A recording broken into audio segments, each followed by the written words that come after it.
Direction Saint-Sever-sur-Indre, à l'extrême sud-est du département de l'Indre, où nous avons rendez-vous avec un colosse. Un animal d'1,40 m au garrot, à la robe unie, noir ou brun foncé et au pelage ras.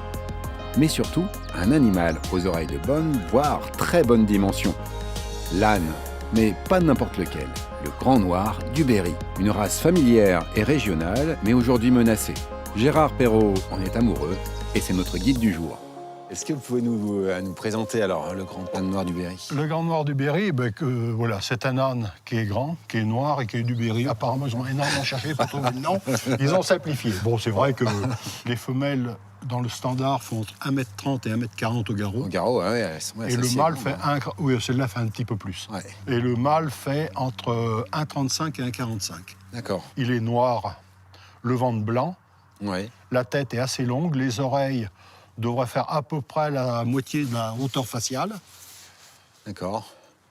Le nez blanc. Le nez blanc. Est-ce que c'est une race qui est répandue, qu'on trouve un peu partout dans la région? Oui. L'historique, c'est une race qui était dans la région, Ouais. qui a été utilisée principalement par les petits agriculteurs. Comme animal de trait? Comme animal de trait. Ouais. Qui était le cheval de la petite exploitation. D'accord. Jusque dans les années 60. Moi, j'ai vu mon grand-père travailler avec un grand noir du Berry. Et c'est vrai, c'est un âne de travail, de trait, par excellence. D'accord. On l'a retrouvé, je dirais, occasionnellement avec d'autres ânes aussi pour tirer les péniches sur le canal du Berry. Du halage. De halage, Ouais. en halage. Donc après le Baudet du Poitou, c'était la première race d'âne reconnue en France en 1994. Ah oui, d'accord, donc c'est assez récent. Assez récent. Ouais.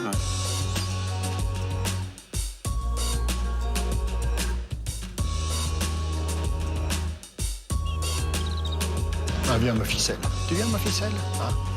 Et toi, C'est celle Vaïné, ma grande Vaïné. Oh là, la princesse. Doucement. Oh oui, ma princesse. On m'a dit donc, vous êtes pas si farouche que ça d'habitude. Il y a un Hein, leader ma là dans le ficelle. troupeau? Princesse. Princesse, d'accord. C'est elle la chef. Voilà, ça c'est ficelle de la fosse. Ficelle. Et puis ça c'est Valériane. Valériane. Alors, Allez, quel est le rôle de l'association? Le rôle de l'association, c'est d'avoir un studbook. Le D'accord. studbook, Un c'est studbook, c'est d'enregistrer un registre. les animaux, d'agréer les baudets à la monte, d'entretenir un livre généalogique, d'essayer de préserver la race. Quoi, Ouais. Voilà, c'est... Est-ce que vous sentez que c'est une race qui commence justement à intéresser un peu? Elle m'a piqué mon gant. Bon, ça... Oui, ça... Tu me le moi, rends. ça m'a coûté une fermeture de veste. C'est vrai. Et puis avec elle, Valériane. On va faire attention. S'il te plaît. Attends. Merci. Je vais fermer la fermeture. Hein. Elles sont jalouses un peu l'une de l'autre. bien Chacun sûr. veut ses papouilles. C'est papouille. Hein. Ah, c'est pas un problème. Hein. C'est vrai que c'est des animaux attachants quand même. Hein. Très attachant. Ouais. Très, très. Ouais. Combien il y a de races officielles? Officiel, il y d'ânes? en a 8 maintenant. D'accord. 8 depuis le... Allez, depuis le mois d'août, je ne sais plus exactement. Qui est l'âne corse. L'âne corse. L'âne corse, oui, qui est le dernier à entrer dans la famille. Ouais. Donc, qui sont en ordre. Tout au moins, le Baudet du Poitou a été reconnu en 1884-86. Oui, c'est vieux ça. Bon, pour traîner l'artillerie, les trains d'artillerie pour l'armée, quoi, pour les besoins de l'armée. Après le Grand Noir, et puis après sont venus en vrac Bourbonnais, Pyrénées, Provence, Cotentin, Cotentin normand.